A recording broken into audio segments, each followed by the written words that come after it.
Hello friends, welcome UPSC preparation only channel में आपका स्वागत है। दोस्तों, यदि आप यूपीएससी की तैयारी कर रहे हैं और आपका मीडियम हिंदी है तो मैं आपको ये बता दूं कि यदि आप फाइनली सिलेक्शन चाहते हैं तो आपको दो पेपर ऐसा है जिस पर आपको बहुत ध्यान देना होगा।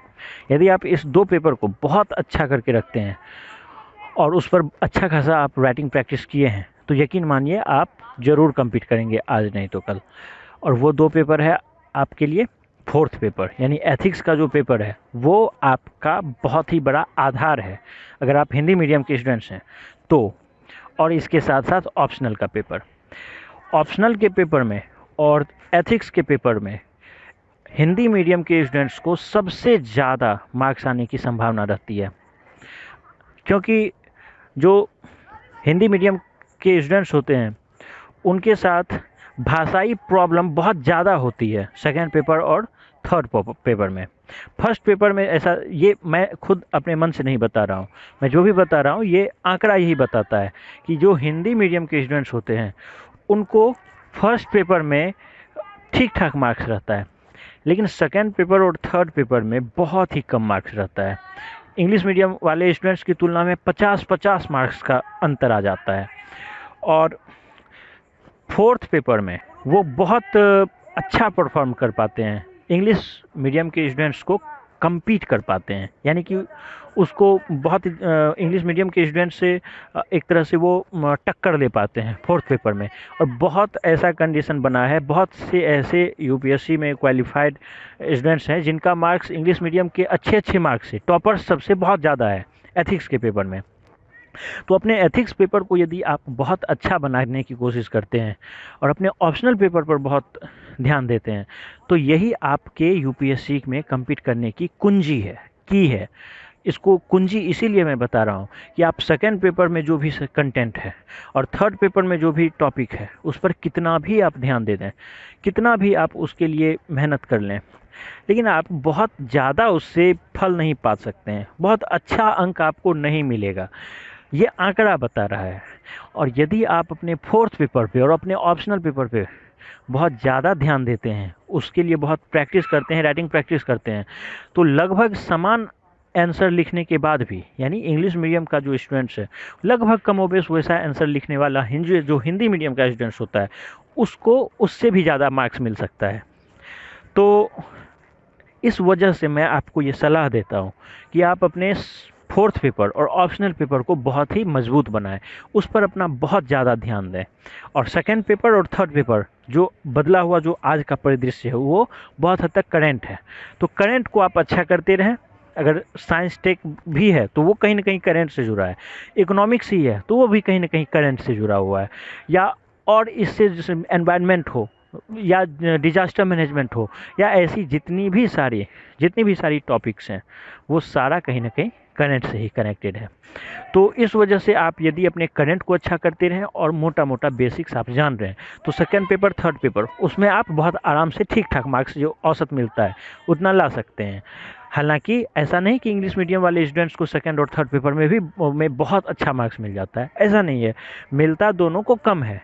हिंदी मीडियम वाले स्टूडेंट्स को भी सेकंड थर्ड पेपर में कम ही मार्क्स रहता है, इंग्लिश वालों को भी कम रहता है, लेकिन अंतर यहाँ आ जाता है कि इंग्लिश वालों की तुलना में हिंदी वालों को बहुत कम रहता है, बहुत ज़्यादा कम मार्क्स मिल पाता है, जिसकी वजह से फाइनल सिलेक्शन अगर हो भी जाता है तो रैंक इतना पीछे आ जाता है कि आईएएस आईपीएस शायद नहीं मिल पाता। इस वजह से मैं आपको ये सलाह दे रहा हूँ कि अपने फोर्थ पेपर पे यानी एथिक्स पेपर को और ऑप्शनल पेपर को इसको बहुत ही अच्छा बनाएं। साथ ही साथ अगर आप अपने ऐसे पेपर पर समुचित ध्यान दे रहे हैं तो यकीन मानिए न सिर्फ फाइनल सिलेक्शन होगा आपका, बल्कि आप बहुत अच्छे रैंक से क्वालिफाई करेंगे। आपको मैं ऐसे पेपर के विषय में बता दूं कि बहुत सारे ऐसे स्टूडेंट्स होते हैं जो कि बहुत इग्नोर करते हैं इसको, या तो जानबूझकर या अनजाने में। यदि आपको लग रहा है कि ऐसा इतना भी आसान है कि आप सीधा एग्ज़ाम में बैठेंगे और उसको लिख जाएंगे, तो ऐसा नहीं है दोस्तों। आपको उसके लिए अभी से प्रैक्टिस करनी होगी। आप सप्ताह में कम से कम एक ऐसे ज़रूर लिखें, एक ऐसे लिखने की कोशिश करें, और शुरुआत सीधा यूपीएससी का आंसर से, क्वेश्चन से मत करें, छोटे छोटे लेवल से करें, पहले लिखना शुरू हो, ये सबसे बड़ी प्राथमिकता होनी चाहिए। आप बचपन में ऐसे ज़रूर पढ़े होंगे अपने स्कूल में, अपने छोटे स्तर पर, मेरा विद्यालय, आप वहाँ से शुरुआत करें। मेरे आदर्श शिक्षक, मेरा प्रिय खेल, या इस तरह मेरा देश भारत, तो इस तरह के टॉपिक्स को आप चुनें और रोज़ जो है एक एक टॉपिक आप लिखें। धीरे धीरे आप खुद महसूस करेंगे कि आप इसी छोटे से छोटे टॉपिक को कितना सजावट के साथ लिख देते हैं। मूर्ति में जिस तरीके से नक्काशी की जाती है तो वो बहुत सुंदर देखने लगता है। आप मूवी कोई जो शूटिंग होता है, कोई कोई ऐसा मूवी होता है जो कि बहुत अच्छा कंटेंट उसका रहता है लेकिन बहुत बेकार लगता है, बहुत बोरिंग दिखता है, वो मूड ख़राब कर देता है बाहर निकलने के बाद।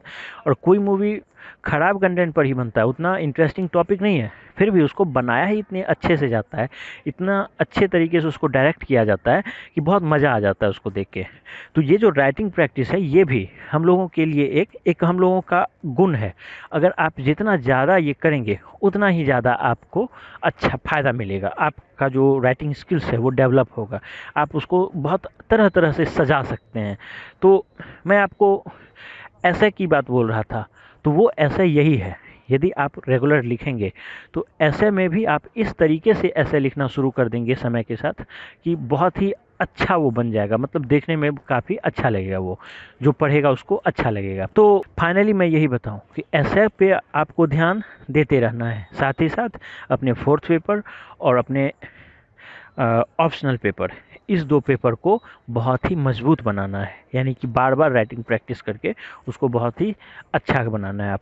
और जब आप ऐसा करते हैं तभी आप फाइनली यूपीएससी में सिलेक्शन ले सकते हैं। और सिर्फ सिलेक्शन ही नहीं, आपका टारगेट ये हो कि बहुत अच्छा रैंक भी है और वो आप ले सकते हैं। तो मेरी आपसे यही दरख्वास्त है कि आप जो फोर्थ पेपर है और जो ऑप्शनल पेपर है, साथ ही साथ एसए का पेपर है, इस 3 पेपर को बहुत अच्छा बनाने की कोशिश करें। मुझे उम्मीद है कि ये वीडियो आपको ज़रूर पसंद आया होगा। आप इस चैनल को सब्सक्राइब करें, लाइक करें और शेयर करें। मैं उम्मीद करता हूँ कि आने वाले समय में आपका भविष्य उज्ज्वलमय हो, और अगर आप यूपीएससी की तैयारी कर रहे हैं तो आप उसमें ज़रूर कम्पीट करें। धन्यवाद।